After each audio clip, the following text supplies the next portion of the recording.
Hey YouTube and everyone else, welcome back. This is the second video in my series of how to improve Halo Wars for the sequel. This episode will kick it off with how to upgrade the units, the most important part of the game.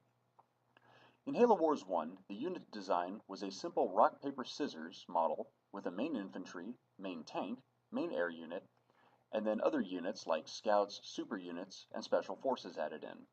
The other units were all anti-something, anti-building, anti-aircraft, etc. The design I propose for this new game is from Warfare 1917, Warfare 1944. It's a very realistic design, and even more importantly, the balance is asymmetric. The base units are Riflemen, strong versus infantry, weak versus vehicles. Assault troops, good versus infantry in cover, average versus vehicles. Machine gun, strong versus infantry when deployed. Sniper, strong versus infantry at long range. Rocket team, strong versus vehicles and aircraft. Mortar team, strong versus infantry in the open, average versus everything else. And tank, strong versus all, weak versus fire support.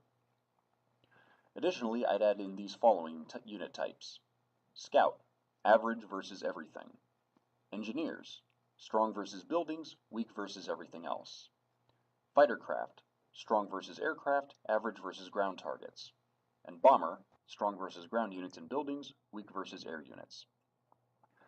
The riflemen are probably the most important design in the entire game. I cannot stress just how brilliant the guys at Armor Games are. Normally, riflemen are cheap cannon fodder trained at the beginning of the game to protect against an early rush, but play no significant part later on. Either the bigger units take over, or riflemen are spammed and will probably all die. In this new design, infantry are the basis of these armies, and riflemen are strong against infantry, period. They're useful throughout the game, from early to late game, and are strong against the majority of possible units. The design from Halo Wars 1 otherwise doesn't need modification, Marines or Covenant, although I would make the Covenant squads twice as large as UNSC squads for the same population. Next up we got our assault troops. Assault troops are strong versus enemies in cover, and average versus vehicles. They naturally complement riflemen, who are at a disadvantage against both, previously mentioned. However, riflemen in the open would very easily beat an assault team. Assault troops throw grenades constantly, and can disable vehicles' main and or secondary guns, as well as their motors. For the Covenant, I would actually suggest using hunters for this role. Mobile enemies can outflank them and shoot them in their exposed back, but entrenched enemies couldn't do that, and the hunters would also retain some of their anti-vehicle capabilities from the last game. For the UNSC, I'd have them start with a 3-man bomber team a la World War I, and upgrade them into German-style pioneer troops. Next up we got support units. First on the list is machine guns. Machine guns fire short bursts when mobile, but their special Y ability is identical to the Cobra from Halo Wars 1, deploy. When deployed, they are stationary and cannot move, but they can also fire non-stop and are devastating to infantry. This matches the Halo games where there is infinite ammo when a turret is attached, but only has 200 shots when detached. And for effect, it could just be copied from the Spartan chain gun from the previous game as well.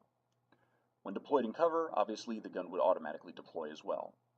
The UNSC would use the chain guns, and the Covenant has their plasma turrets. Easy fits for the roles. Next we have snipers. Snipers are riflemen who have extra range and vision over normal riflemen. However, if a rifle squad closes that distance, the sniper is very, very vulnerable. Marine snipers and jackals will fill these roles very easily. For dealing with aircraft and vehicles, we have rocket teams. They can shoot at them and are incredibly effective against them. The Covenant in this case would probably use fuel rod cannons, and the UNSC has their bazooka. Lastly, we have mortar teams. Mortar teams are strong versus infantry in the open, and average versus everything else. They can fire on targets they can see, and they can also shoot over hills. Their special Y ability is Barrage, which is an area attack. The crew fires a volley of mortar bombs into an area in rapid succession, and this ability can shoot into the fog of war.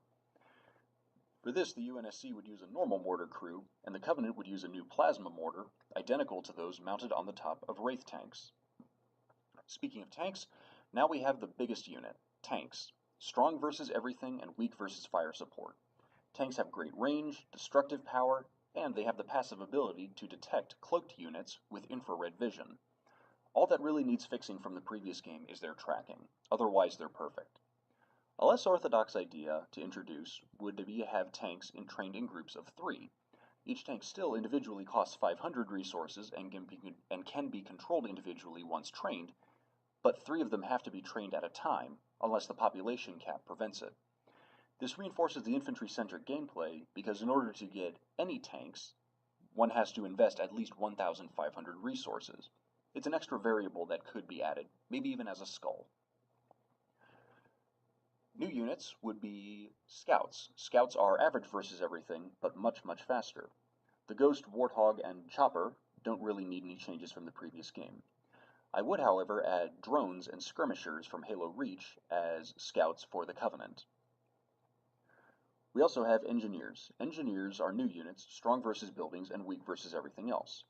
I would recycle the Cyclops for the UNSC and the Engineers for the Covenant in this role. In addition to being strong against buildings, Engineers can heal buildings, air units, and vehicles with their X ability, and their Y ability is building cover. Cover can be used by both friend and foe and deployed anywhere on the battlefield. This allows for a tower rush type strategy as well as turtling in. Taking to the skies, we have fighter aircraft and bombers. Now aircraft will be very different in this game. In this game, aircraft are always trained in pairs, wingmen. It's a very conventional tactic. They still cost individually the same as they would as with the tanks, but they're always trained in pairs. And aircraft also have a timer. Aircraft in reality have what they call loiter times. Loiter times are obviously how long an airplane can stay in the sky. And the timer for this would simulate that very, very well. The plane could not stay up there forever, and once the timer runs out, it disappears and returns to base. Also, too, aircraft would not hover in place. They would orbit an area. Any enemies that enter that area will be attacked, and the area can be moved at will until the timer runs out. The 2 types of aircraft we have are fighters and bombers. Fighters are strong versus other aircraft and average versus ground targets. Bombers are strong versus ground targets and average versus air units. Otherwise, they're identical. The advantage of this system is that it has more diversity in infantry units, which is closer to what the first-person shooter looks like. There are 6 infantry units for the UNSC and 7 for the Covenant, which works with the 7 build options on the game's circular menus. 8th spot is obviously for self-destruct of a building. The game also favors rifle infantry and assault units as the backbone of the army, with other units playing a supplementary role. So how would this affect tactics? Well, a very typical tactic with this system would be to use assault units as the tip of the spear to punch through defenses and any vehicle rushes. Behind them would be a large body of riflemen to support and follow up as well as follow through. This is a very typical maneuver warfare tactic. Scouts too become more useful in this game because weapons like the chain gun, mortar, bazooka, and artillery can shoot farther than they can see. The scout units have excellent vision and can enhance the support weapons' effects, particularly at range. Lastly, we have the engineers, which can build cover. Again, this is a very new thing. It allows tower rush gameplay, and cover can be used to funnel in enemies, block access routes, and dominate high ground. I'll go over cover a little bit in the next video on buildings. In conclusion, the options for this design are much greater than the last Halo game, but it's still straightforward enough for a casual Xbox or RTS gamer. I highly recommend trying out Warfare 1917 or Warfare 1944 on ArmorGames.com to experience for yourself. You won't be disappointed. As I mentioned, in the next video, we'll discuss bases and buildings, and until then, take care.